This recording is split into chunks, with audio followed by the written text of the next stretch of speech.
Woo!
kundi bukasyon.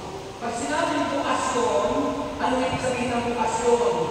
Bukas ang puso para sa Panginoon at bukas ang puso para sa mga tao. As we are serving the Lord, we are serving people. Naglilingkod tayo sa Diyos sa pagpapakita ng mga tao tulad ninyo ngayon. As Jesus said, ano ang sinabi ni Kristo? And whatever you did to the least of your brothers and sisters, you did it unto me.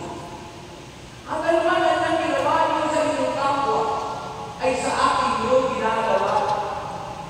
At ang ginagawa natin, mabuti o masama, masarap kung mabuti, pero kung masama ginagawa natin sa ating kapwa, sa Diyos natin yung ginagawa.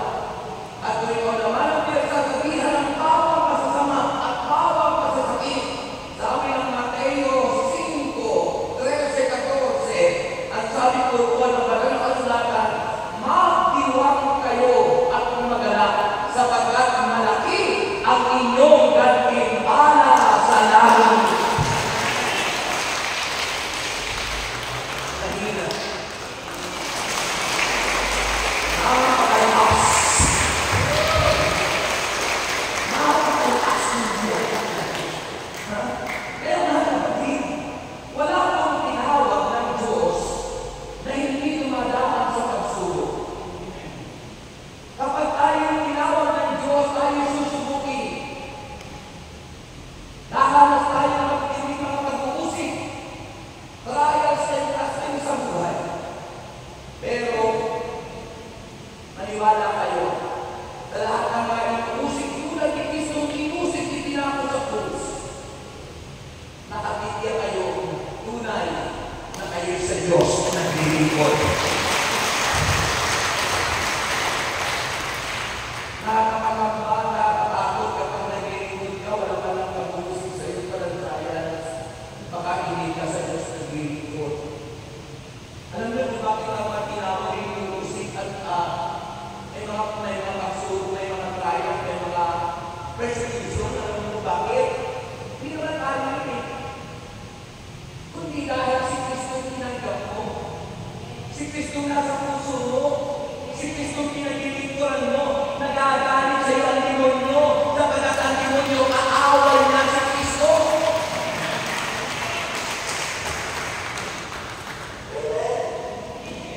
Kaya pag hindi kayo tumanggap kay Kristo, kakampi ka ng demonyo. Kaya masarap kakampi ng Panginoon. Sino po ang tanawagan? The Court of the 12, ang panawagan po ng 12, alam niyo ang tinanong ko, bakit si Kristo tumawag pa ng 12? Eh kung tutuusin, kaya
walang susunod sa inyo, pagkatapos na kayo ay nawala na sa mundo, hindi kayo successful sa mission. Pag wala kayong successor, you cannot say that you are successful servant of God if you have no successor.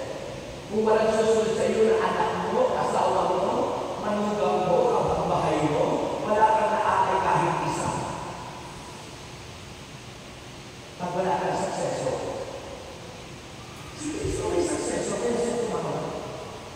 Sabagat ang ibinahaging misyon natin sa atin, nung tayo bigyan yung priestly mission, ano ba yung function as a priest? Ang function of priest na yung sumamba sa Diyos, to worship God, to know Him better, yung makilala natin ang Diyos ng buong puso, at dahil sa pagkakilala natin sa Diyos, masampahan niya natin siya sa Espiritu at sa katotohanan. Worship. It's part of our mission to worship God.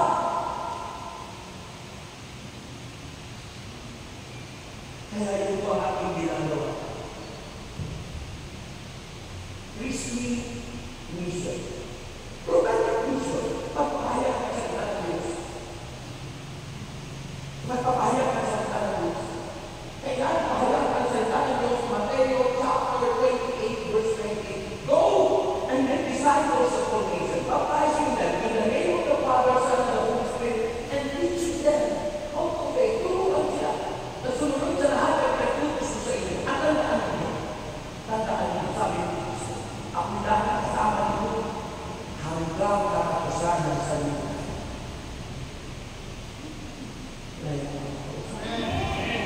Ikaw ba? Ikaw ba?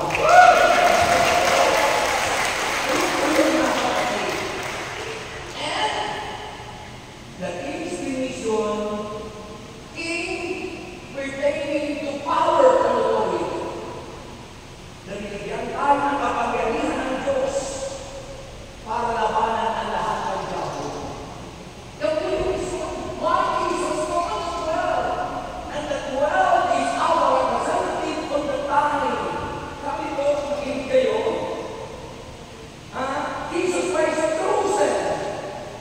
Companion, kasama, companion, whom He called and trained, tinuruan sila to carry on His mission. Ang talhin ang mission ni Jesus. Pwede ba tayo nagpapatuloy with the continuation of the acts of the Holy Spirit through the apostles, the act of the apostles, yung aklat ng mga gawa. That is the work of the Holy Spirit sa pamagitan ng mga apostol, sa pamagitan ng palingkod ng Diyos, at tayo ang nagpapatuloy doon. Ang hina.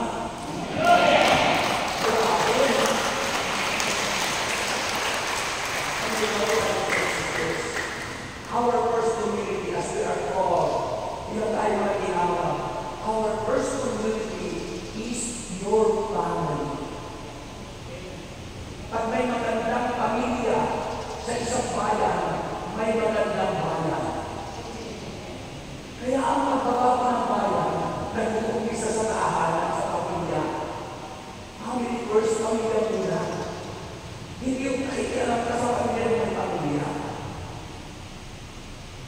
Kung pag-alman yung pamilya ng iba, asikasuhin mo yung pamilya mo, asikasuhin mo yung asawa mo, huwag mo pag-alman yung kumain mo. Huwag mo pag-alman yung kumpati mo. Kaya nagkakalasyon sa Pilipina ang isang pamilya at nagkakalasyon yung magkumpari at magkumari kasi hindi inaasikaso sa kanyang pamilya. Sa alin, dapat naman yung pamilya na pamilya. So, the first community of those who are called in our Diyos is your family. The parent, the father is representing the priest on the household. Because we are called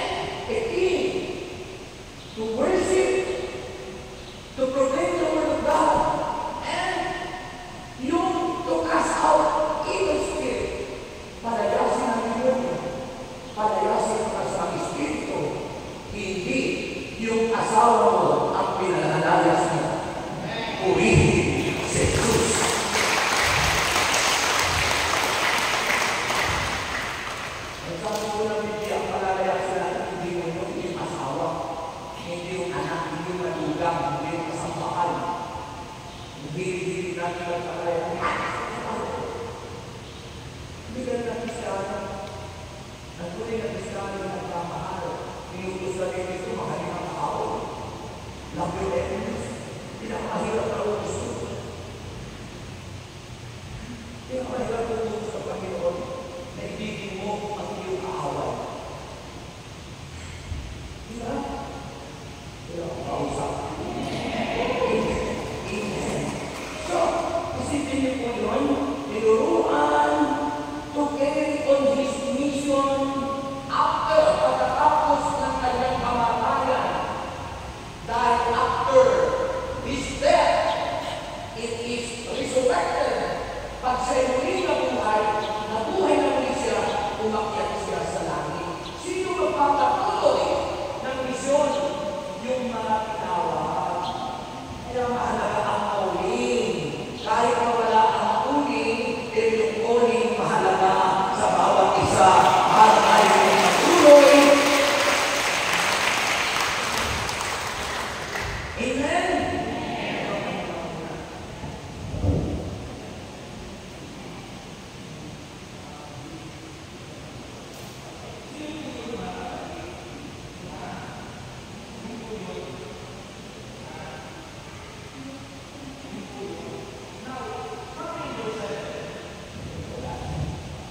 Sabi ng verse 7, sabi ko ito, tinawag niya ang 12 at isinugo sila ng dala-dalawa.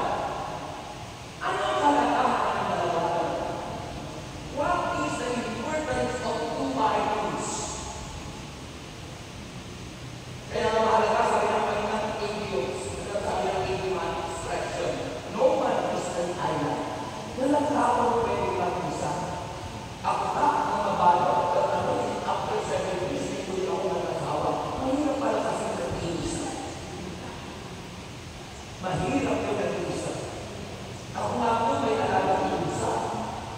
Alam mo yung sa namin may lalaki din. Pinakapo namin. Ano ba? Isang katabi ko. Alam mo, dahil kayo nag-iisa, minsan tumatakas ko sa bukas. Nakasapak namin ganun yung ginagawa ko kasi tumatakas pa. Kasi, hindi makikita naman isa. Kung yung hayop na ay naghahanap ng kasama, gaano pa kaya tayong mga tao walang pwedeng mag-isa. Naghahanap tayo ng kasama. At ang palawanan kami mo sinusuko ng dala-dalawa. The importance of 2 by 2s. Anong kalagahan? Kung di ba ako walang asawa mo hirap, pero akong tiyuhin na makain at hanggang binata, walang pagpamigil. Kami na lang nagtutulong mga kamag-anak. Kaya mahirap po yung nag-iisa. Kaya yung pag-isa misyon, mahalaga may kasama ang importance of 2 by 2s. Kaya ba ako? Kanina po nung ako ng mawala, pero ako dito, sabi ko, sino yung mga kasama ko? Salamat na kasama natin ko sa Brother June, kung sutin. So, at isa-isama ko. Kasi mahirap naman yung kasama ko ng iba mga pagkamalan na may kapit ako. O diba? Mahirap yun. So, at yung kinalay kasama ko, decide ko yan. Kahit lalaki, mahirap kasama ng lalaki. Kasi pinagkakawala, lalaki sa lalaki. May mga gusto yung ano. Nag-job ko. Yung pinag-iisa ng Diyos, na yung pinag-ihiwalay ng tao, kaya kung gusto nila na ituloy ang dimonsyo. Sino ang mapiktado sa dimonsyo? Yung family, maging mawawasak. Sino ang mapiktado yung mga anak natin? That's why we as Catholic, we are not pro-divorce. Kanapan tayo sa divorce. Bakit? Gawa ng kaaway. Ang hirap. Ang hirap. Sa pagtatulong aking nagsimbahan ang nalulad ng parents, bakit kailangan pala ng divorce? Inalulad na lang tayo. Bakit kailangan pala ng divorce?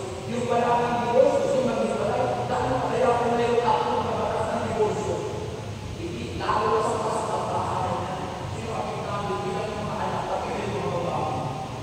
Dahil kami mga lalaki, gusto namin maraming asawa. Ulihin siguro. Diba? So, the importance of 2 by 2, the other to be strong when one was weak.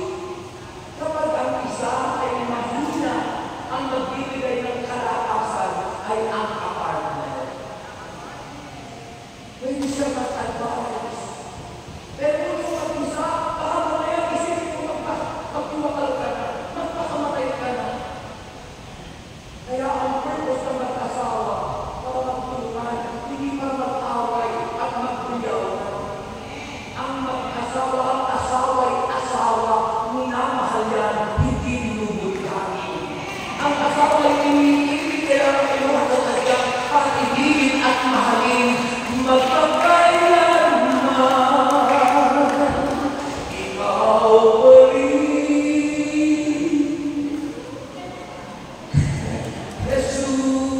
Jesus, di ba ako ng Panginoon?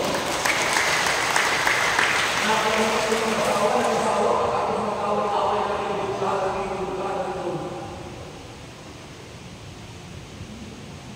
Kaya gusto nila mag-divorce. Hindi ko problema mo yan ang bawat isang tao. Kasi hindi ko inaakay sa gawain ng Diyos, kaya ganun ang karakter. Akayin ng lahat ng mga tao niya sa Panginoon. Alam mo, sabi ko doon sa anak ko, akapon na gabi, isang gabi. Sabi ko, lalaki anak ko, kung ikaw ay iibig, ano ang gusto mo? Yung pangit na malanda ang ugali? O yung gwapo na pangit ang ugali? Nag-isip, kasi madalas na nasa sa isip natin, kahit na pangit, basta malanda ang ugali. Pero ang pinakamaganda, ang pangit na ugali, pwedeng baguhin ng Diyos. Yung pangit na itsura, hindi na pwedeng baguhin. Yung gwapo na pangit ang ugali, pag ginagawa ng Diyos, gwapo na maganda pa ang ugali dahil ginagawa ng Diyos. Hindi ako manahon sa sasama ng pagkakitan. Dalhin niyo sa exercise, dalhin niyo sa Panginoon. Sa pagkasabi ng 2 Corinthians 5:17, ang sinong tao makikipag sa kay Kristo ay nagiging bago nila lang. Nawawala yung dati at paano na tao. Nagiging bago siya magpakailanman. Diba? Nababago lahat ang Panginoon sa pagkat sa Diyos ay walang imposible.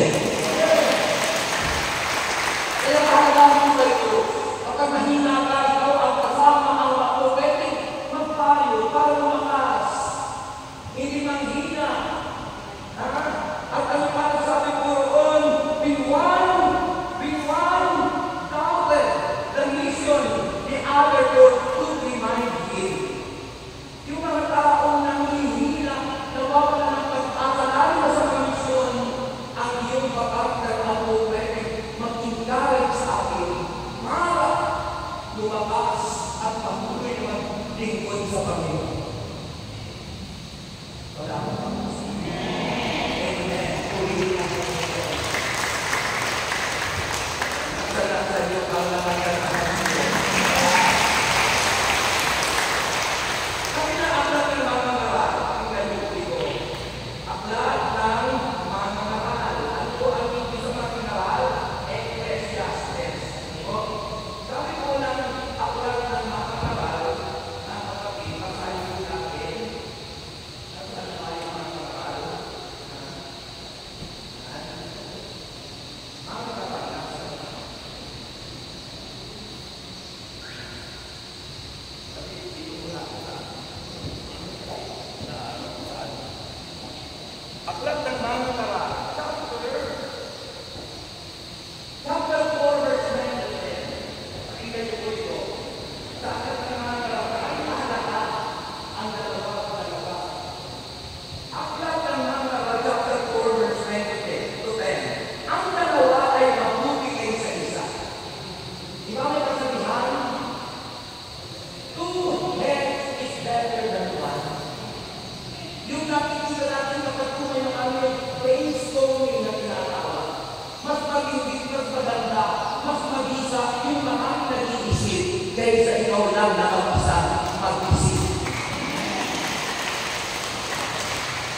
ba hindi makaunawa yung ibang mga kapwa-kapatid natin?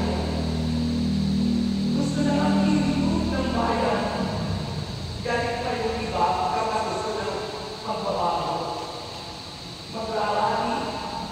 Kasi hindi nila iniisip, bakit kailangan i-base out ang mga bulog na hindi? Kasi nag-cause ng pollution. Nag-cause ng accident. Hindi naman sila kami yung bago i-base out yun. Bakit ba? Bumabaha. Kasi yung ganda ng creation ng Diyos sa halip ng pagkita i-ayos na po yung ecology, yung magandang environment natin sinisira. Nakakawag kita na ilang nila ang Diyos at hindi nagpapahal sa Diyos. Sapagkat ang tunay na umibig at nagpapahal sa Diyos, may pagpapahalaga sa ecology, sa environment, may pagpapahalaga sa mga puno, sa mga buwan, sa mga mundo. Ito sino tayo mga video na kayo sa dati ang pinupukul dyan kaya bumabaha. Okay na lang yung kanila sa ano at napanood ko isang araw sa social media. Lumulubog ang China na kumahamon ng mga sasakyan kasi gusto nila kuhanin yung dagat natin. Lubig sa kanila po ay lubig. Sabi ng letter of God to the Romans, revenge is mine, saith the Lord. Nasa akin ang pag-ibig, sabi ng Panginoon. Pinupuli tayo ng China, hindi kami natakot ng mga hindi naman lahat ng ibang mansong tao sa kanila, alam tayo ng puso-puso. Dito na lang sila yung nag-aawal-awal. Mga kapatid, tinan nyo, ano ang tinataas nila? Dragon. Ang dragon sa Biblia, the old serpent. Ang old serpent, yung sa taas. Tayo.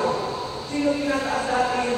The Lion of Judah, Jesus Christ of Nazareth. Nandun na tayo, si Kristo. Lawan sa dragon. Sila pa ng Kristo at yung dragon. Mga kapao. Kaya tandaan, yung mga Pilipinong binubuli nila, si Kristo ang kanilang binubuli. Baka mangyari ko lang isipin kung sila ni Saulo doon.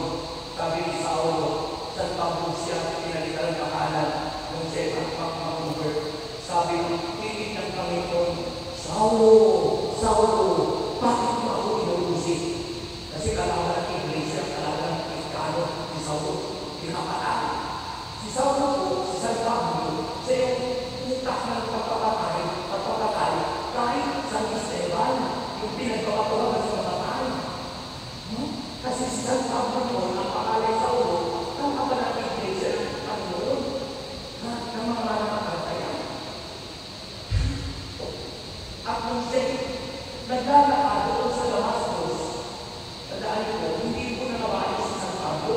Sabi ng mga nanangaral, nahulog daw sa kabayo. Hindi po walang mababasa na San Pablo na kabayo. Si San Pablo pinaglakad.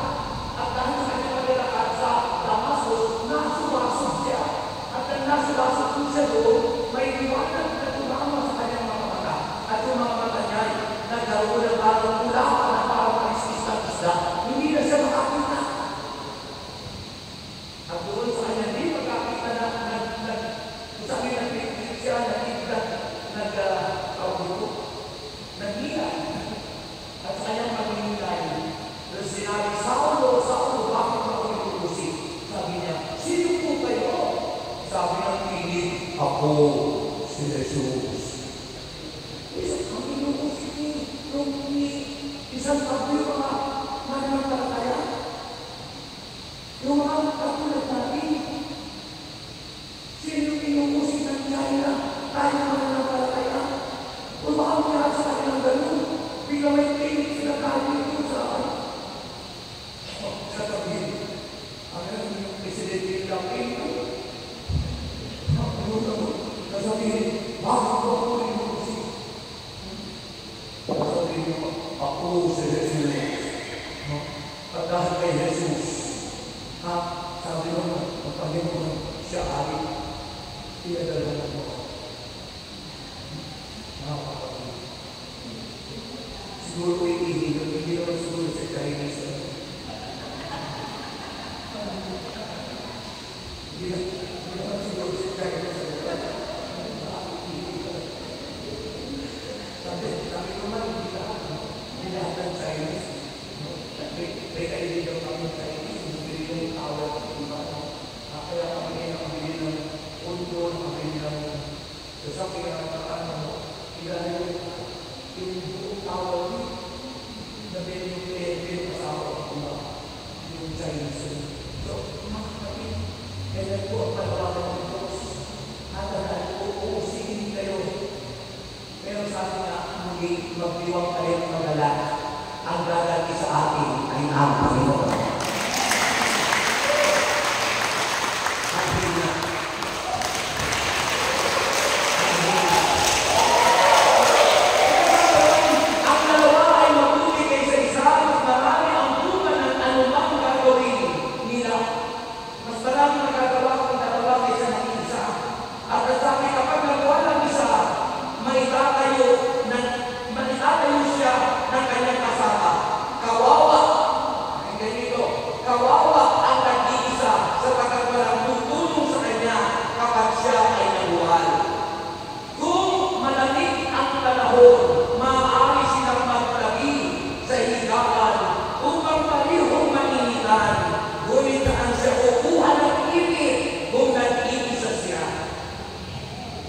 Kung ang nag-iisa ay maaaring magtagumpay laban sa isa, lalo na ang dalawa, ang lubid na may tatlong pilipit na higla ay hindi agad malalagot.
Ano ay nakaalit sa mga kapatid? Para lang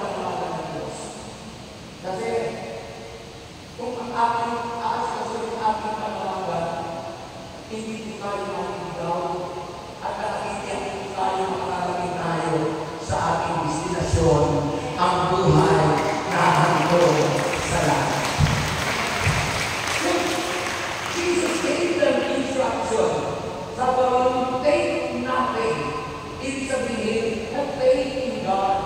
Hindi yung iisip na, wala na ako ito, wala na, have faith. Mananampalataya ka. Kaya sinasabi ko kayo magdadala ng bahay, ang misinari. Bakit? God will provide. God will provide. Sabi ko, ang gagawin naman natin ay stop o tungkol. Yung stop o tungkol means the word of God. Ang salita ng Diyos. At ang sabi ng Panginoon, wear sandals. Isuot nyo ang sandalias. Ano yun? Yung sinabi sa Ephesians chapter 6, ang sandalias, isuot namin ang kaligtasan ng ginawa ni Kristo sa ating buhay. That we are saved by the blood of Jesus and by His life, we are all redeemed. Tinubos tayo ng Panginoon. And we are justified. Tinawalang sala tayo ng Diyos. Kaya masasabi natin, we are saved. Ligtas tayo sa akin. Suot mo ang sandalias ng kaligtasan. And finally, the result of being obedient. Ang resulta ng pagsunod sa ating panawagan. Sabi ko, naging very powerful. Sabi ng verse 12, pakinggan nyo ito sa verse 12. Sabi ng Bible, humayo na ang 12 at nangaral na ang mga tao ay dapat magsisi at umalikod sa kanilang mga kasalanan. The result of being obedient to the instruction of the Lord, ang kanilang pangaral ay very powerful. Sa kanilang pagsasalita ng salita ng Diyos, sinusundan ng Panginoon ng tanda, himala, kababalaghan. Maraming gumagaling. Amen! People were repented at sinisisi ang mga tao. At sila ay nakapagpapalayas ng mga demonyo. Sabi ng verse 13, pakinggan nyo sabi ng verse 13, pinalayas nila ang mga demonyo mula sa mga sinasakitan ng mga ito. Pinahira nila ng langis ang maraming may sakit at pinagaling ang mga ito. Kapag tayo masunurin sa ating misyon,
ang pinapahalaga niya.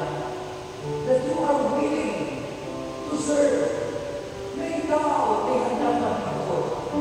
Na ikaw ay kanyang tinawag para ikay palakasin, para ikay pagalingin, at para ikay pagpanalo.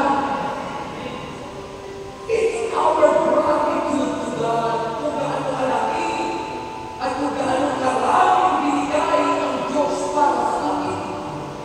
Mahalaga tayo lumanaw ng utang na loob. Our gratitude, what God did for us. Anong ginawa? Binigyan at pinahirap tayo ng buhay. Binigyan tayo ng lakas. Binigyan tayo ng mga pangangailangan. Pagpapala, siksik-siksik na kumakapaw. Ano ba ang hahanapin natin? Sapat na tayo ng lingkod. Sapat na ipagpatuloy natin kung ano yung panawagan sa iyo. Panawagan sa atin. Pagkawag tayo magpilika, pagkawag tayo magsasalika, dahil nakikinig ang Diyos sa atin. Magtiwala ko kayo na tayo lahat ay tinawag niya. At hinihingan niya kung saan tayo kasigasi. Our commitment, our desire, our availability, kung paano tayo magpilingkod ng pagkakama. Isa lang naman po yung inspirasyon na gusto natin malaking ang kanyang ipinangako. Buhay na hanggang sa langit, kasama ang mga mananalo. Kapag tayo umilaw, pinarala, saan tayo bubulutin? Sa lumalang ng napoy na sumay. Na sinasabi sa Revelation 21 verse 8, malaging ang masasabihin ng mga buwag at ang mga taksi, ang mga nagpapasasa sa kasukulang na kahalayan, ang mga sumasamba sa Diyos at ang mga mangkusulang, ang mga mapakikapin at ang mga gumagawa ng parumalungan, sila itutuloy sa lawa ng naglalagagdag na apoy na sumay na siya kagalawang pamatayan. Subalit ang nananatiling tapat hanggang wakas, naglilingkod ng buong katapatan sa Diyos dahil tumugon sa panawagan ng Diyos, ang pangako niya ay buhay na walang hanggan. Lahat sa iyong kamay, sabihin ng Panginoon, inaangkin ko ang iyong pangako na mula po ngayon, paglilingkuran kita hanggang kamatayan. Sapagkat ako ay parang itinasal na nangako, mamahalin kita hanggang kamatayan. Ang iyong Jesus, paglilingkuran kita ngayon at magpakailanman. At inaangkin ko na na ako ngayon ay iyong pinagaling, pinalakas, wala ng sakit sa ngalan ng Jesus. Sabihin mo ngayon, I am good health. I am healed. I am strong. I am rich. Mayaman ako. Magaling ako. Malakas ako. Wala akong sakit. Ako'y tagumpay sa ngalan ng Jesus. Ano sagot? Ano sagot? Purihin at palakpakan ng Panginoon.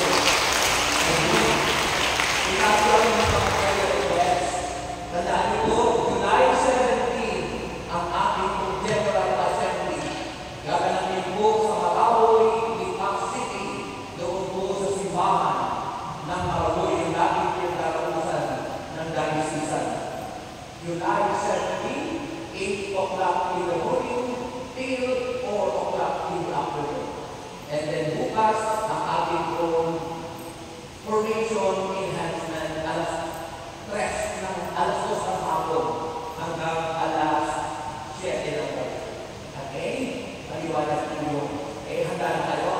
Taas ang lahat ng yan, mga prayer requests. Ang maraming Diyos, pagbasahan ng papakita ito ay tuwasin na hindi ka wala at pastor Cortez. Kasama po ang mga prayer requests. Inaabit po ng Panginoon na lahat ng aming mga kahilingan ay answered prayer. At ang aming mga aral ng pagkapuno, ibabalik sa amin ang siksik na hindi ka tumahapaw. At inaabit po namin pinagpasan mo na ang lahat ng iyong aming hawa. Lord, we thank you as you say,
banda. Sa ngalan ni Jesus, we pray in Jesus. Ay, thank you po.